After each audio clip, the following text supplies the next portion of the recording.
Hey guys, today I'm going to show you how to create an invoice in Odoo. Let's get started. First, go to odoo.com, log in your account, and this action will lead you to your dashboard, where you will click on the accounting option. This will lead you to the accounting page, where you will click on customers from this navigation menu above. Then click on invoices from the drop-down menu. In this new page, click on New from the top left corner to create a new invoice.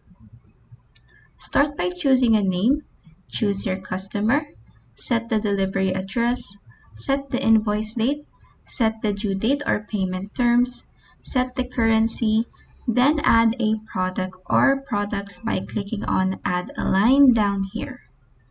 Once you're done, click on Confirm from the top left corner. Then in this next page, review your invoice one last time, then click on Print and Send from the top left corner.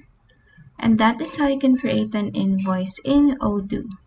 If this video helped you, please like and subscribe for more helpful tutorials.